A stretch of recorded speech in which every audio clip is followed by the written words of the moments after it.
Midway did not begin as a carrier battle from the start. After the Battle of Pearl Harbor, the US Navy understood that it could not match Japan in number of units in 1942. The only way to balance the scale was to anticipate its moves.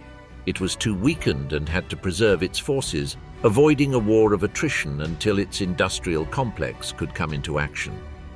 At the center of that effort was the Pacific Fleet's intelligence unit, known as Station Hypo, where cryptanalysts and communications officers worked on the Japanese operational code JN-25, a complex system that combined encrypted dictionaries with variable numerical keys.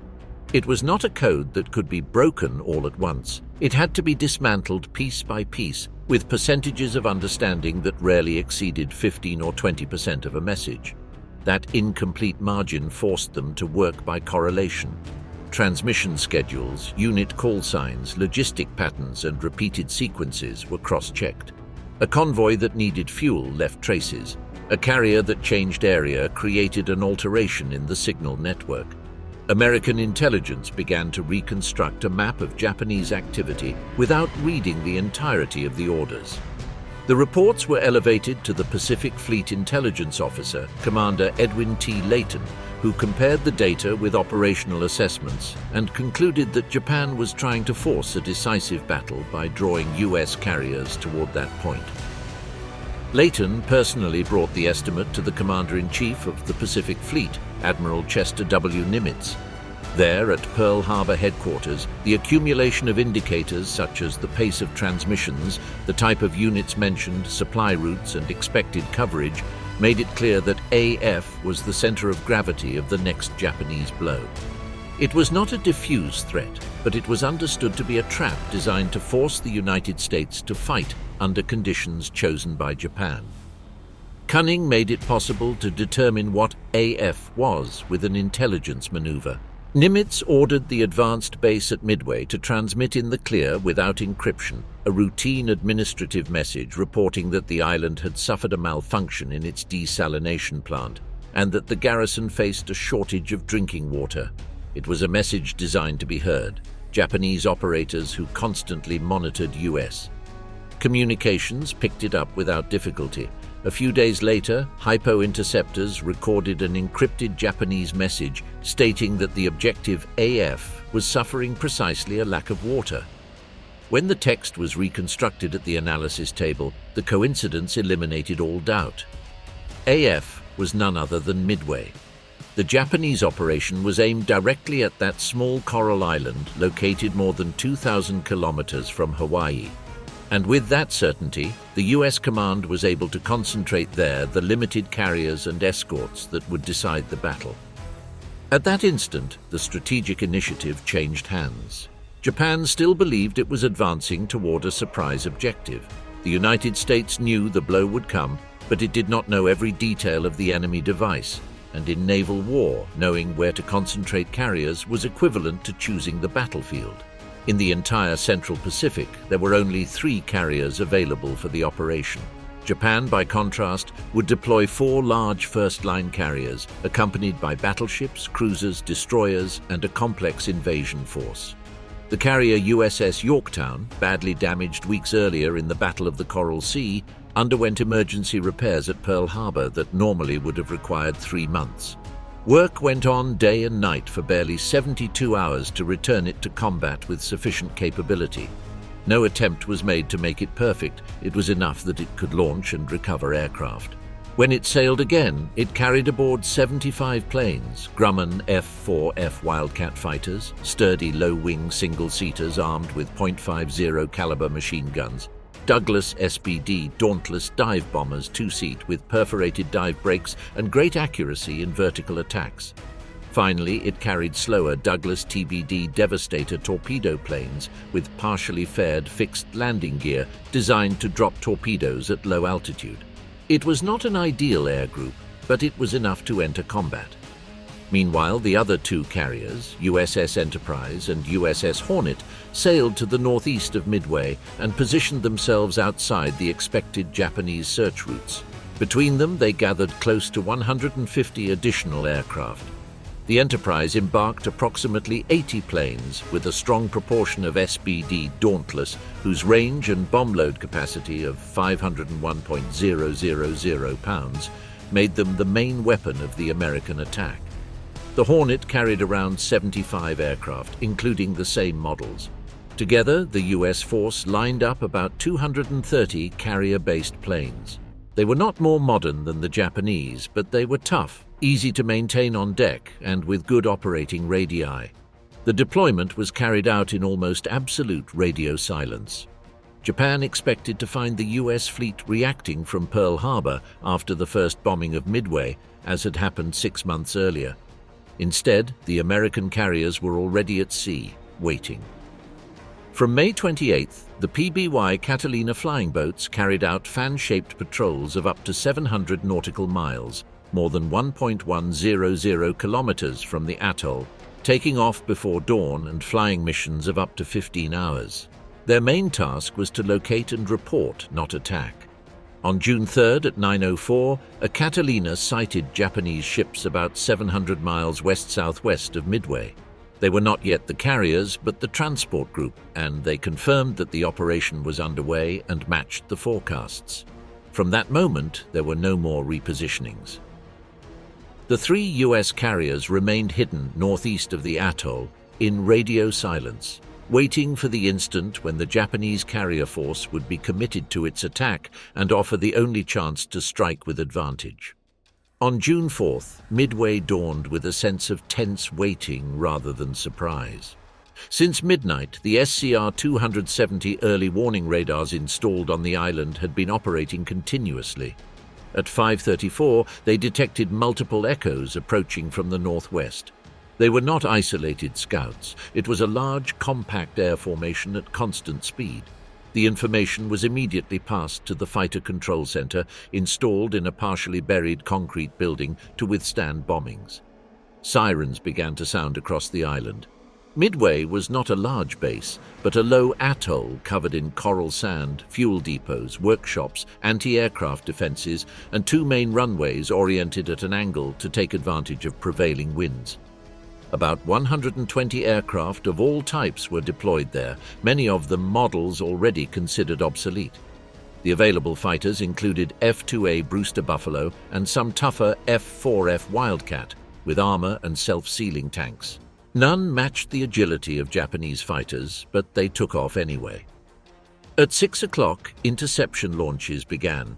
The Buffalo and Wildcat climbed with difficulty from the short runways, loaded with .50 caliber machine guns and fuel just for a brief fight. Minutes later, the first Japanese wave appeared. Aichi D-3A Val dive bombers with faired fixed gear and capacity for a 250 kilograms bomb.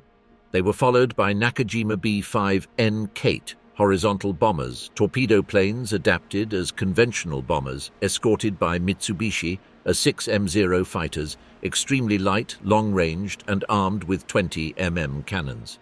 The American air defense was disorderly but immediate. Formations intercepted without perfect coordination, entering combat by sections at different altitudes.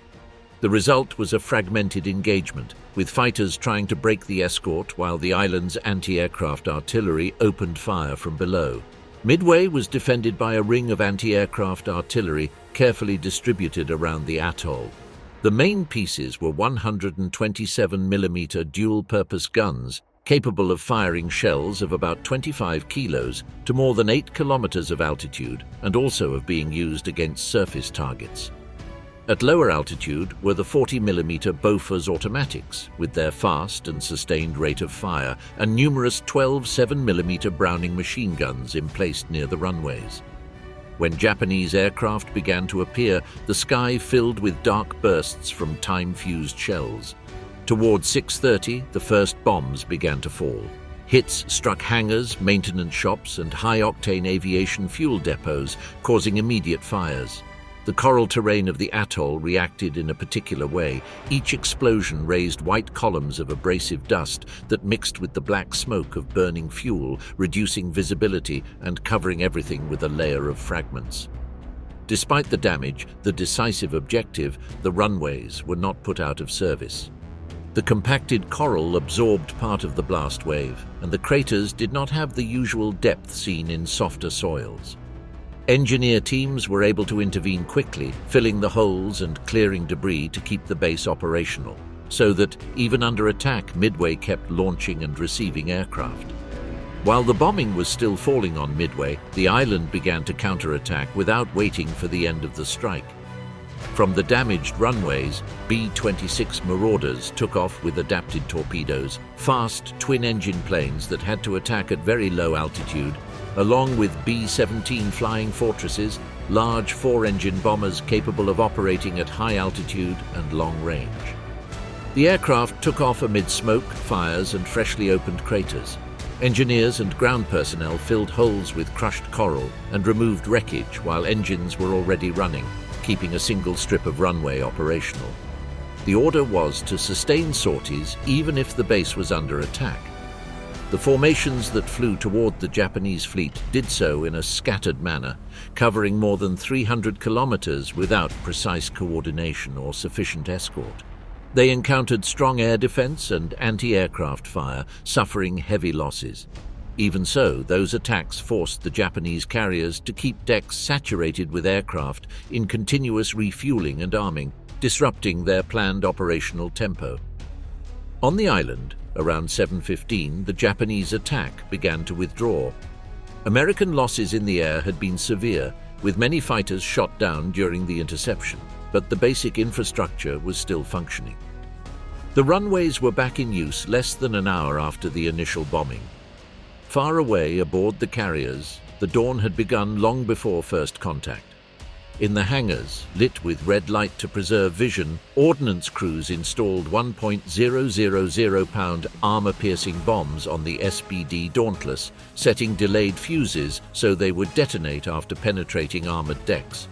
The Mark 13 torpedoes were inspected meticulously. Their reputation was problematic, but it was the only torpedo available. Gyroscopes were calibrated, running depths were adjusted, and stabilizing fins were checked. Each aircraft was refueled with high-octane aviation gasoline, stored in internal and supplementary tanks, which increased range but also the risk of fire in case of a hit. Flight decks were ready before dawn. Aircraft were spotted in launch order, noses toward the bow, wings folded until the last moment to save space. As was customary, crews were served with iced coffee and meat had been served at dinner. Something important was happening. Updated maps and the enemy's estimated coordinates based on prior intelligence were briefed at the pre-flight meeting. No one knew for certain where the Japanese fleet was. It was trusted that it would appear within a broad search sector. At 5:30, the first radar echoes from Midway began, signals of large air formations approaching the island. Shortly afterward, fragmentary messages arrived from shore. The base was under attack. That confirmed the Japanese carriers were operating to the west, but still without an exact position. The order was immediate: prepare the takeoff of all available strike groups. The ships increased speed to exceed 28 knots and turned to face the northeast wind. The air over the deck became a constant current that whipped clothing, maps, and helmets. At 7 o'clock, the takeoffs began. The Wildcat fighters climbed to about 3.000-4.500 meters to cover the fleet. The Dauntless climbed higher, seeking attack altitudes of up to 6.000 meters, from which they could begin their near-vertical dives.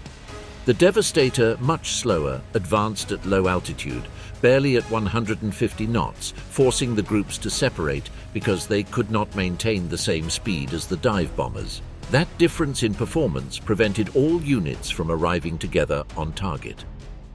During those hours, the information was confused. Reconnaissance reports arrived with delays, incomplete coordinates, and calculation errors. However, the essential was known. The Japanese fleet was committed to air operations against Midway, with its own aircraft in the air or being rearmed. That meant that at some point, the enemy carriers would have decks full of fuel, bombs, and torpedoes, exactly the most dangerous condition for them. The American reaction was therefore to anticipate. They did not wait to have a clear picture of the battlefield. Everything available was launched as soon as there was an approximate location. That decision turned the morning of June 4th into a race of time and distance in the middle of an empty ocean. After flying for almost 2 hours over an apparently empty ocean, guided by estimated headings, magnetic compasses, and incomplete scouting references, the TBD Devastator moved in at low altitude to reduce fuel consumption and avoid being detected prematurely.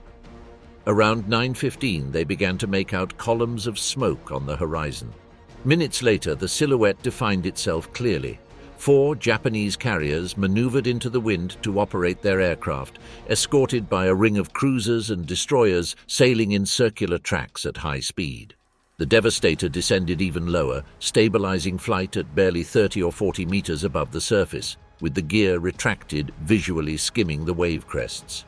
The torpedo attack required a straight approach at constant speed, around 160 km/h, and to within less than a kilometer of the target, so that the Mark 13 torpedo, weighing more than 900 kilos, could enter the water at the correct angle without disintegrating. That forced them to maintain open formation, without evasive maneuvers, with bomb bay doors already open and rear gunners alert for any enemy fighter. They could not zigzag, they could not gain altitude, they could not accelerate without ruining the firing solution. They had to advance head-on level for endless seconds. Before reaching launch distance, Japanese air patrols had already been alerted. Mitsubishi A6M0 fighters descended from higher altitude, exploiting their superior speed of more than 500 km/h, attacking from above and from the flanks. The technical difference was overwhelming. The Devastator, designed in the early 30s, was heavier, with scant protection, vulnerable fuel tanks, and defensive armament limited to a rear machine gun. The Zero, by contrast, was extremely light, with a great turning radius and armed with 20 mm cannons and high-rate machine guns that could set torpedo planes on fire or tear them apart in a single pass. One after another, the Devastator of Squadrons VT-8, Vermont, 6, and VT-3 began their attack runs between 9:18 and 10 o'clock in the morning. The first to make contact was VT-8, which had taken off from the carrier Hornet with 15 aircraft. None had fighter escort due to coordination errors in the launch. They flew directly at the Japanese formation and were intercepted at about 15 kilometers distance.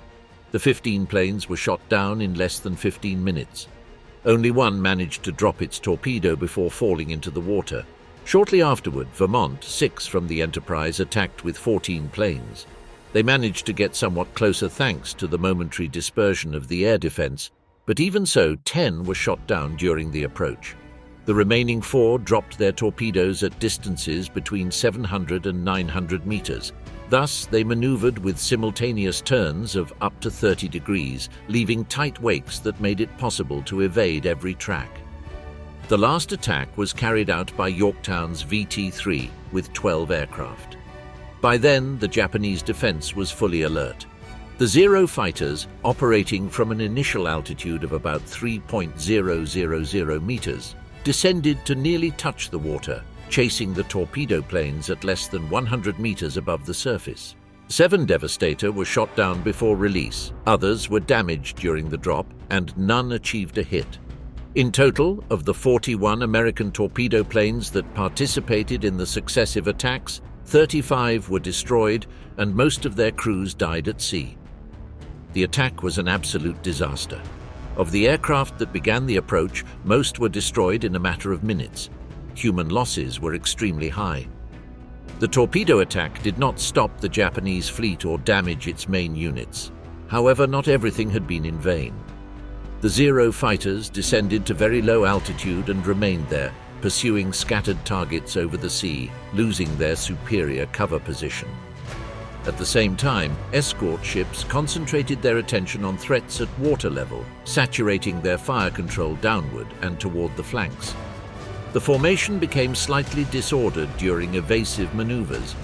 The sky above them was momentarily empty, until minutes later, from more than 4.500 meters of altitude, the American dive bombers appeared, arriving undetected. The sacrifice of the torpedo planes had opened, without intending to, the only tactical window of the entire battle. The groups came mainly from the carriers Enterprise and Yorktown. organized into scouting and bombing squadrons flying the Douglas SBD Dauntless. During the morning, those formations had flown at more than 5,000 meters of altitude to expand the observation radius and save fuel. The search was so prolonged that several crews were already at the limit of endurance, with reserves calculated for barely returning to the carrier. The final location of the Japanese fleet occurred around 10 o'clock 10:15, when one of the groups sighted the wake of a destroyer sailing at high speed, trying to rejoin the main formation. Following that wake for several minutes, the Dauntless arrived over the Japanese carriers just as they were in the middle of an operational reorganization. The situation on deck was extremely vulnerable. After recovering the first wave that had attacked Midway at dawn, the Japanese were rearming their aircraft with torpedoes and bombs to launch a second strike, this time against the American carriers whose presence had just been confirmed. The closed hangars, characteristic of Japanese design, concentrated dozens of Nakajima B-5N Kate and Aichi D-3. Naval aircraft parked wing to wing, many already loaded with highly volatile Type 91 aviation fuel. Ammunition, ordnance carts and refueling lines were spread through the hangars and the elevators. At about 10:20, the Dauntless began the attack. Each aircraft opened its perforated dive brakes and plunged in an almost vertical dive from about 4,500 meters. In that descent, the speed quickly exceeded 600 kilometers per h, but the brake system allowed them to maintain stability and aim with great precision using the telescopic sight.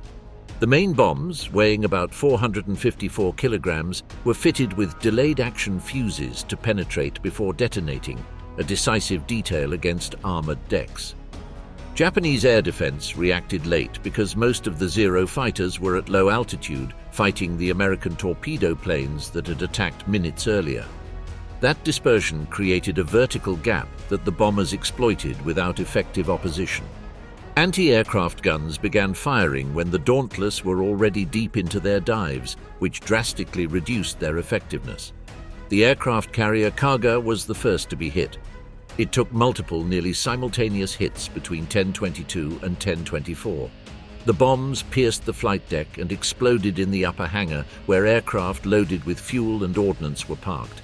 Secondary detonations generated fires that spread through ventilation ducts and lower decks. Within minutes, the damage control system was overwhelmed and the ship began to burn beyond containment. Almost at the same time, another group attacked Akagi, the flagship. Although only one bomb struck directly, it hit the most critical point, near the central elevator, among aircraft armed with torpedoes. The explosion caused an immediate fire that reached fuel stores and triggered a series of internal explosions. The enclosed configuration of the Japanese hangar, which protected from the elements, acted here like a combustion chamber that multiplied the effects of the fire. Soryu was hit by 3 direct hits in rapid succession. The bombs detonated among aircraft prepared for takeoff and destroyed the refueling system. Flames spread so fast that in less than 10 minutes the carrier was out of action, with uncontrollable fires on multiple levels. In less than a quarter of an hour, 3 of the 4 Japanese carriers were mortally damaged. The attack had been carried out by just over 30 dive bombers, but the combination of height, surprise, precision, and Japanese logistic vulnerability made those minutes decisive. The ship's decks turned into chaos of explosions, burning fuel, and aircraft destroyed before they could even take off. The Japanese carrier force, which had begun the operation with 4 large fleet carriers and more than 200 embarked aircraft, lost in that brief interval most of its offensive capacity. From that moment, the battle ceased to be a planned annihilation operation and became a struggle to survive with the only remaining carrier, while the strategic balance in the Pacific began to invert. While fires consumed Akagi, Kaga, and Soryu, the 4th Japanese carrier, Hiryu, was momentarily outside the immediate area of the attack. That accidental separation, produced by prior maneuvers to recover aircraft and reorganize the formation, saved it from instant destruction. Within minutes, it became the only operational air platform of the strike force. The Japanese tactical situation had changed brutally. The original mission was to destroy Midway and then lure the US. fleet into a decisive battle. Now the objective was reduced to something far more urgent: neutralize the enemy carriers before the bombers that had just devastated the main force returned. Hiryu assumed alone the burden of sustaining the entire operation. Aboard, an immediate response was improvised. It still had a relatively intact air group made up of Aichi D-3 naval dive bombers and Nakajima B-5 N-Kate torpedo planes, sturdy aircraft but slower than the American ones, with crews that had trained for years for coordinated attacks. Fuel and munitions were loaded with almost desperate speed. It was no longer about following the original plan, but about striking first and buying time. Around 10:30 on the morning of June 4, 1942, the Japanese carrier Hiryu, the only one of the attack force that had remained unscathed after the almost simultaneous destruction of Akagi, Kaga, and Soryu, received the order to execute an immediate counterattack. On its deck, 18 Aichi D-3 A-1 Val dive bombers were quickly prepared, each armed with an armor-piercing bomb of about 250 kilograms, escorted by 6 Mitsubishi A-6M0 fighters.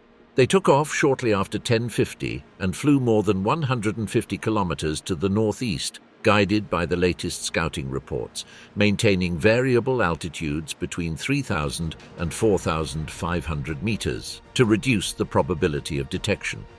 The target was USS Yorktown, a Yorktown-class carrier of more than 20,000 tons, which at that moment was operating at about 30 knots while recovering aircraft from its own strikes. At 12:10, American radars detected incoming echoes, but reaction time was short. Patrol fighters managed to intercept part of the formation, shooting down some aircraft, although several Japanese bombers succeeded in penetrating the defense. Between 12:20 and 12:25, the D-3A began their dives from about 3,500 meters at angles close to 70 degrees. 3 bombs hit the ship. One exploded on the flight deck, another penetrated to the hangar deck, causing aviation fuel fires, and a third detonated near the boiler rooms, causing a drop in steam pressure, electrical blackouts, and a temporary stoppage of the engines. Yorktown reduced speed, became momentarily dead in the water, and began to list, shrouded in smoke and steam. However, the damage control teams, more than 400 men organized into specialized parties, acted quickly by closing watertight doors, flooding compartments to correct the list, and restoring auxiliary systems. In approximately 45 minutes, they managed to regain partial power, relight boilers, and return the ship to a speed close to 20 knots. From a distance, Japanese scout planes mistakenly interpreted that the carrier had been sunk. Convinced they had neutralized one target, but later informed of the presence of another carrier in the area, Hiryu prepared a second wave at 13:30. This time, 10 Nakajima B-5 N-2 Kate torpedo planes took off, armed with 800 kilograms Type 91 torpedoes, accompanied by 6 Zero fighters. They flew at low altitude, many stretches at less than 100 meters above the sea to evade radar. They reached Yorktown around 1440 as the ship attempted to resume air operations. The torpedo planes attacked from both sides in a fan pattern.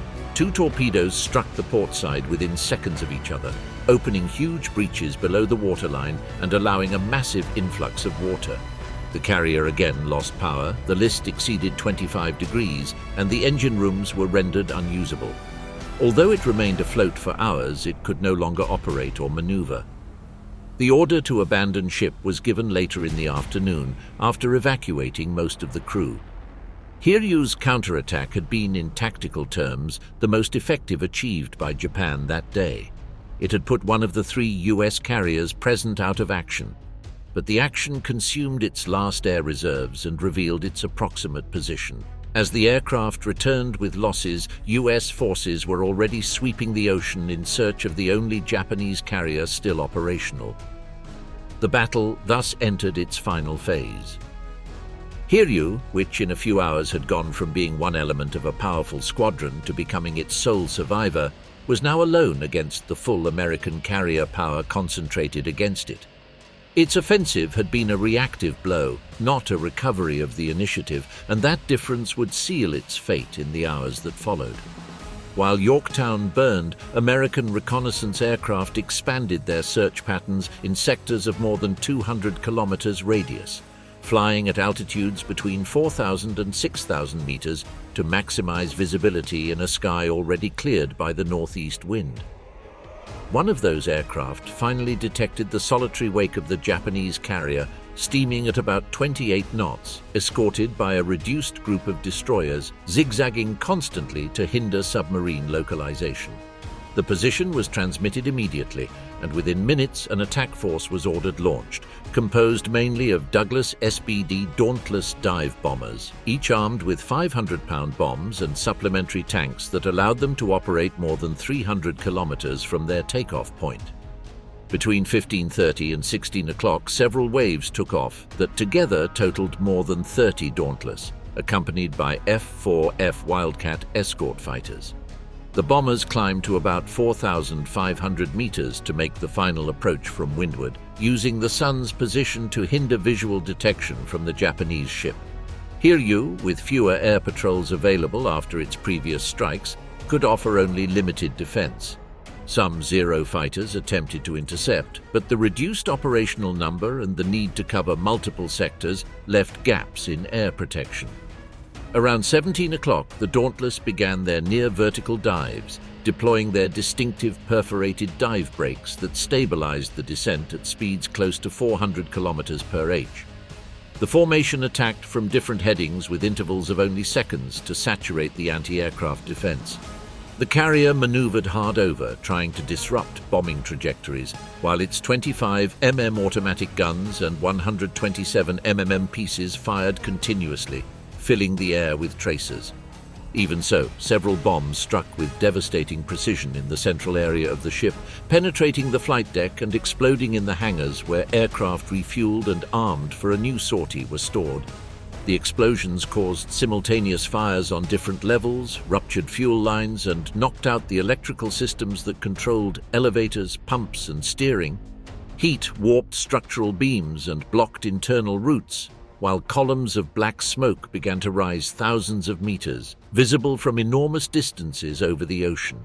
In less than 20 minutes, Hiryu's operational capacity had been nullified, leaving the last Japanese carrier transformed into a burning target in the middle of the Pacific. After Hiryu's uncontrollable fire, the battle was already decided, although at that moment neither side yet understood the full magnitude of the Japanese disaster. The destruction of the last aircraft closed in less than 10 hours, the annihilation of the 4 carriers that had attacked Pearl Harbor barely 6 months earlier. With them was also lost the most experienced corps of Japanese naval aviation: mechanics, deck chiefs, flight control officers, and dozens of veteran pilots impossible to replace quickly. The force that had dominated the Pacific since December 1941 ceased to exist as a coherent offensive instrument. On the American side, the situation was not simple either. The carrier USS Yorktown, already damaged in Hiryu's attacks, managed to remain afloat for hours thanks to an extraordinary effort by repair parties. Engineer teams worked amid fuel vapors, severed electrical cables, and flooded compartments. However, on June 6th, a Japanese submarine managed to penetrate the escort screen and launch torpedoes that left it mortally wounded. Yorktown sank the next day, becoming the last major American loss of the battle. The outcome consolidated a series of individual actions that would later be formally recognized. The decisive strike against the Japanese carriers had been possible thanks to the persistence of the scouting groups and to decisions made in flight without direct contact with higher command.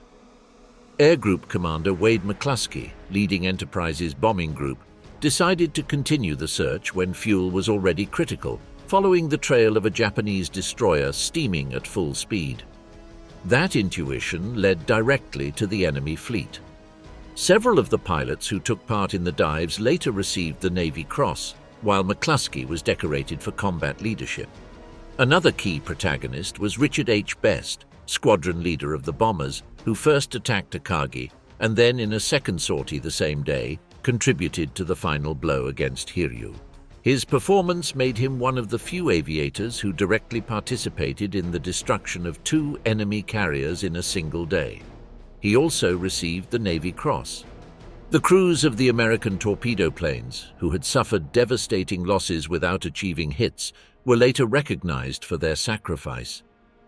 Their attacks forced Japanese fighters to descend to low altitude and disrupt the air defense, leaving the sky momentarily open to the dive bombers that would decide the battle. Many of those aviators received the Distinguished Flying Cross posthumously. In the following days, the U.S. Navy also awarded the Presidential Unit Citation to several of the embarked air units for their collective performance. The recognition underscored that the victory had not been the result of a single brilliant action, but of a chain of uncoordinated, costly, and persistent attacks that ended up saturating Japanese defensive capacity. When operations concluded on June 7, 1942, the balance was stark. Japan had lost 4 carriers, more than 300 carrier aircraft, much of its veteran crews, and the strategic initiative in the Pacific. The United States had lost 1 carrier, 1 destroyer, and around 150 aircraft, but it kept intact its industrial capacity and its remaining carrier groups. Midway was not simply a tactical victory. It marked the moment when the naval war in the Pacific stopped being a Japanese expansion and became a defensive struggle. From then on, the Imperial Navy would fight trying to recover a balance it would never reach again, while the U.S. fleet moved slowly but irreversibly onto the offensive.